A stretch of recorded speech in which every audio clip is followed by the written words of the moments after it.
लखसी बिरला को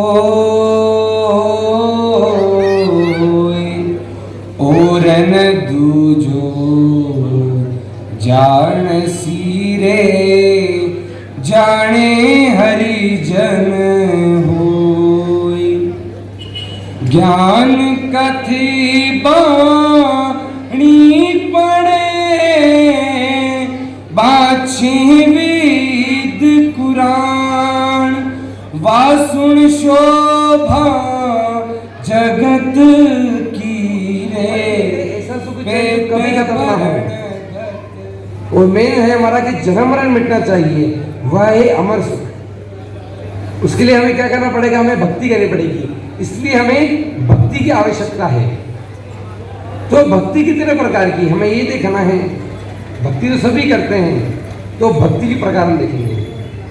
तो गुरु महाराज कहते हैं बांधा तीन भगत कहूँ तोई रे बांधा तीन बलशाली होने पर मुक्ति मिलती है, सभी कहते हैं। जे आमुगत बहुत बलशाली शेषनाग। मेरे आदि सतगुरु राम महाराज यहाँ पर आए। गुरु महाराज कहते हैं कि पहाड़ पत्थर पर आसन मेरा रेण नींद नहीं ली गिरे। मेरे गुरु महाराज राजस्थान से है। 18 साल तक एक पहाड़ पर एक पत्थर पर बैठकर राम नाम का सुमिरन किया। जो ब्रह्मांड में है, जो खंड में है, सारा के सारा पिंड में खोजा। ये सभी के लिए खोजा, गुरु महाराज हमारे लिए है।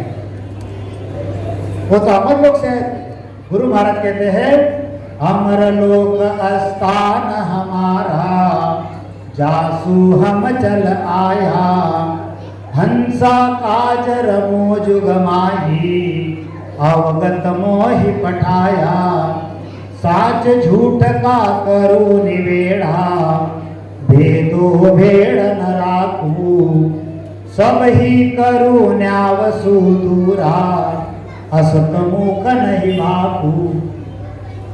गुरु महाराज कहते कि अमर लोक स्थान हमारा जासु हम चलाया। अब हमारी स्थिति कैसी हो गई है मैं आपको समझाता हूं। हमारी स्थिति भक्ति करने के बाद जो कोलू का बैल होता है ना, कोलू का बैल, कोलू का बैल रात दिन चलता है, रात दिन चलता है। 2 घंटे चलेगा, 4 घंटे चलेगा, 10 घंटे चलेगा, 20 घंटे चलेगा, वो घूमेगा। लेकिन जहां पर उसको बांधा था वहीं पर उसको छूटेगा। एक कदम इधर नहीं चलता, एक कदम उधर नहीं चलता। ऐसी हमारी सबकी स्थिति है कि हम भक्ति तो कर रहे हैं, लेकिन भक्ति करने के बाद भी हमारे जो दुख है वो कम नहीं हो रहे हैं। हमको चाहिए सुख, सुख के लिए हमने भक्ति करते हैं। क्या नहीं किया हमने सुख के लिए? हम शिव जी का सोमवार कर लेते हैं, हम देवी जी का मंगलवार कर लेते हैं, हम सफेद बुधवार कर लेते हैं, हम दत्तात्रेय का गुरुवार कर लेते हैं और देवी का शुक्रवार कर लेते हैं, शनि महाराज का शनिवार कर लेते हैं, भैरव जी का रविवार कर लेते हैं। 7 दिन तो उपास कर लिया हमने। एकम की, बीज की, हम तीज करते हैं, हम गणेश चतुर्थी करते हैं, हम नाग पंचमी करते हैं, चंपा षष्ठी करते हैं, दुर्गा सप्तमी करते हैं, गोकुलाष्टमी करते हैं, रामनवमी करते हैं। सारे व्रत करके देखिए, लेकिन हम सुखी हुए क्या? आज तक हमको सुख नहीं मिला। हमारी स्थिति देखिए, मैं भक्ति का भेद बताता हूँ, थोड़ा इसको सुनना, बारीकी से सुनना और फिर निर्णय हमको लेना है कि हमको क्या करना है। देखिए, परात्परी से यानी आदि अनादि से 2 देश है, 2 देश। थोड़ा ध्यान दीजिएगा, आदि अनादि से 2 देश है। एक जो देश है ये परमात्मा का देश है। किसका? परमात्मा का देश। परमात्मा का देश जो है बहुत ही बड़ा है, बहुत ही बड़ा है, बहुत विशाल है, बहुत विशाल है। ये परमात्मा का देश है जिसका कोई वार पार नहीं है। और जो दूसरा देश है वह घोड़काल का देश है, काल का देश है, काल। ये काल का देश है। अब इस काल के देश में क्या क्या है मैं आपको समझाता हूं। अभी हम कहां पर बैठे हैं? हम यहां पर हैदराबाद में बैठे हैं, बराबर? कहां बैठे हैं? हैदराबाद। हैदराबाद कहां, कौन से स्टेट में आता है? तेलंगाना में आता है। तेलंगाना इंडिया में आता है। भारत एशिया खंड में आता है। एशिया खंड इस मृत्यु लोक में आता है, यानी धरती पर आता है। धरती का मतलब है यह मृत्यु लोक, यह मृत्यु लोक। मतलब हम हैदराबाद में भी बैठे हैं तो कहाँ बैठे हैं? मृत्यु लोक में बैठे हैं। मृत्यु लोक कहाँ है? काल के देश में। इसी काल के देश में यह स्वर्ग लोक है। स्वर्ग लोक कौन सा? स्वर्ग लोक। स्वर्ग कितने हैं? स्वर्ग 21 है। कितने? 21 स्वर्ग है। यह पाताल है, पाताल। ये 3 लोक और 14 भवन, 7 स्वर्ग के और 7 पाताल के, ये 3 लोक 14 भवन, ये काल के मुख में है। काल ऐसे ही यह ब्रह्मा का सत्यलोक, विष्णु का वैकुंठ, शिव का कैलाश, शक्ति का शक्तिलोक, इसको कहते हैं साकारी सृष्टि। क्या कहते हैं इसको? साकारी सृष्टि। ये साकारी सृष्टि जो है ये काल के देश में है। अगर हम स्वर्ग में भी चले गए तो काल के मुख में है। हम वैकुंठ में भी चले गए तो काल के मुख में है। हम शक्तिलोक में भी गए तो भी काल के मुख में है। काल किसी को नहीं छोड़ता। काल सबके सिर के ऊपर तबला बजाता है। ये काल जो है बड़ा अजरायल वाका है। ये किसी को नहीं छोड़ता। छोटे बालक को खा जाता है, युवा को खा जाता है, बूढ़े को खा जाता है, सभी को खा जाता है। वो ये नहीं देखता चपेट में जब उसके आए तो ये छोटा बच्चा इसको छोड़ दो, ये जवान है घर का करता है इसको छोड़ दो। सभी को काल है। तो काल के देश में यह 3 लोक 14 भवन है। इसको कहते हैं साकारी सृष्टि। इसके पर निराकार की सृष्टि है। यह है चिदानंद ब्रह्मा, यह है शिव ब्रह्मा और यह है पार ब्रह्मा। 3 लोक 14 भवन और 3 ब्रह्म के 13 लोक, ये सारे के सारे काल के देश में है। अब होता कैसे है? हम लोग भक्ति करते हैं। भक्ति करके हमारी स्थिति कैसी होती है? सत जब तब करते हैं स्वर्ग में जाते हैं। हमारा पुण्य सुकृत खत्म हो गया, वापिस 84 में आ गए। ब्रह्मा जी की भक्ति की, ब्रह्मा के सतलोक में चले गए। विष्णु जी की भक्ति की, वैकुंठ में चले गए। शिव जी की भक्ति कर ली, कैलाश में चले गए। शक्ति की भक्ति की, शक्ति लोक में चले गए। निराकार की भक्ति के चिदानंद ब्रह्म में गए। शिव ब्रह्म में, पार ब्रह्म तक जाते हैं। लेकिन यहाँ तक जाने से वापिस हमको पुनरपि जन्मम पुनरपि मरणम पुनरपि जननी जठरे शयनम वापिस आना पड़ता है। इस काल के परे यह जो परमात्मा है, यह जो परमात्मा है, इस परमात्मा की हमको भक्ति करनी है। परमात्मा की भक्ति, और वह परमात्मा कहाँ है? वह हमारे अंदर ही है। उसको कैसे भक्ति करना है? गुरु महाराज कहते हैं, श्वास उश्वास कहे हरि नामा, फिरे रसना मुख में दिन रात्रि। ये जो हमारा शरीर टिका हुआ है, किसके ऊपर टिका हुआ है? श्वासों के ऊपर। ये पूंजी परमात्मा ने दी हमको श्वासों की। तो सत्य कहते हैं, श्वास श्वास में नाम ले, बिरथा श्वासन को, ना जाने इस श्वास का आवन हो या न हो। श्वास श्वास में नाम ले, बिरथा श्वास न खोए, ना जाने इस श्वास का आवन हो या न हो।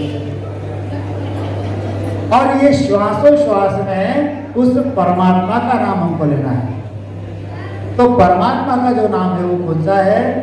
वह है राम नाम। लेकिन राम नाम जो है ये भी 52 अक्षरों में है, तो राम नाम भी झूठा है। संत कहते ना, राम के कहते जगत गति पावे, राम के कहते जगत गति पावे, हांड कहे मुख मीठा, ओ पंडित भाग बने सोई। अरे राम कहने से परमात्मा नहीं मिलता। अगर राम करने से परमात्मा मिल जाता तो शक्कर कहने से हमारा मुंह मीठा हो जाता, रोटी कहने से हमारा पेट भर जाता। न लागे संग सुहरी बोले, हरि पर ताप नहीं जाने, वो जब ही उड़ी जाए जंगल में, तो हरि सुरत न आने, को पंडित बाद बदे सोई झूठा। यह जो राम नाम है, इसमें रकार जो है यह ब्रह्म शब्द है, इसमें मकार जो है ये माया का शब्द है, और आकार जो है यह गुणकाल का आकार है। ऐसा राम नाम हमको श्वास उश्वास में लेना है। किसमें? श्वास उश्वास में। कैसे लेना है? जो श्वास हमारे अंदर जा रही है उसके साथ में राम राम, श्वास हम बाहर निकालते हैं उसके साथ राम राम। कैसे? मैं आपको बताता हूँ। ये देखो, ये जो है ये गिलास है, गिलास। ये गिलास में दूध है, दूध। गिलास में क्या है? दूध है। अब दूध में घी है कि नहीं है? दूध में घी है, लेकिन दिखाई देता क्या? दिखाई नहीं देता। ऐसे ही हमारे रोम रोम में वो परमात्मा है, रोम रोम में, कण कण में परमात्मा है। हम कहते हैं ना, रोम रोम में बसने वाले राम। जैसे दूध में घी दिखाई नहीं देता, ऐसे हमारे कण कण में, रोम रोम में परमात्मा है, वो हमको दिखाई नहीं देता। तो दूध में से घी निकालने की एक प्रोसेस है। क्या करते हैं हम? पहले दूध में हम करते जावन डालते, जावन डालते ना, जावन दूध में जावन डालते हैं। फिर उसका क्या होता है? उसका दही जम जाता है। फिर उसको हम क्या करते हैं? बिलोना लगाते हैं। ऊपर माखन आता है, मक्खन को गर्म करते हैं और बन जाता है घी। यही प्रोसेस है, और कोई दूसरी रीति है? यही रीति है। हैदराबाद में है, दूध क्या भाव है आपका? दूध क्या भाव है? दूध 80 रुपये, 80 रुपये लीटर। और घी का भाव 500, 800,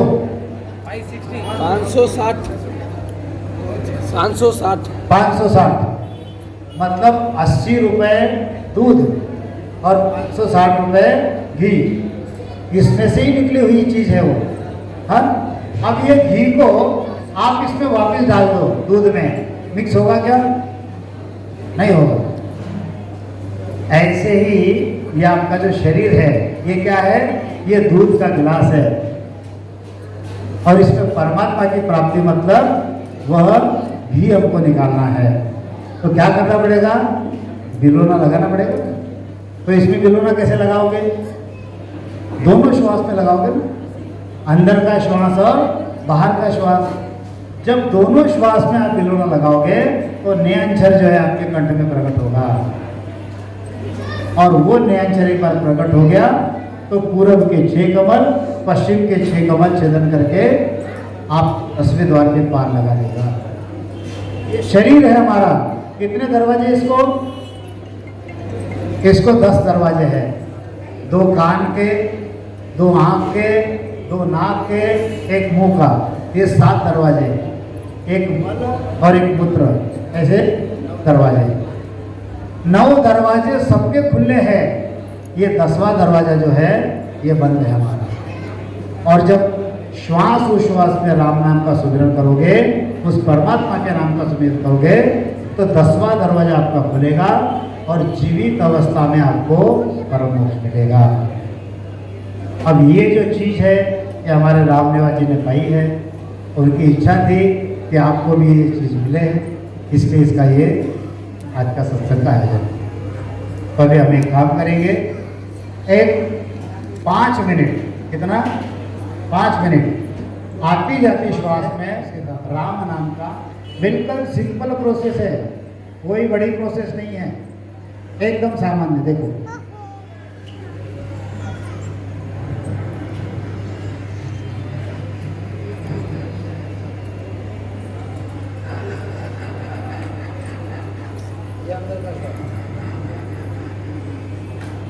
अंदर भी राम राम करना है और बाहर भी राम राम करना। तो करोगे, एक पक्का ध्यान में रखो, उस परमात्मा को हमारे अंदर हमको प्रकट करना है। तो जैसे वैद्य के पास हम जाते हैं, वो हमको कोई परहेज बताता है, तंबाकू, बीड़ी, गुटखा, भांग, गांजा, मांस, मदिरा, अगर ऐसा कुछ है तो उसको त्याग देना है और इस प्रकार से सिमरन करना है। अपने जीव का कल्याण करना चाहते हो तो इस प्रकार से सिमरन करो, जगत में और कोई भक्ति इससे बड़ी नहीं है। तो करोगे सब लोग? तो जहाँ भी बैठे हो थोड़ा सीधा बैठ जाओ, कमर थोड़ी सीधी कर लो, आंख बंद करके राम राम करना है। बोलिए, आदि सद्गुरु, सर्व आत्माओं के सद्गुरु, सर्व सृष्टि के सद्गुरु, सद्गुरु सुखराम जी महाराज ने धन्य हो, धन्य हो, धन्य हो। राम सभा में राम राम महाराज।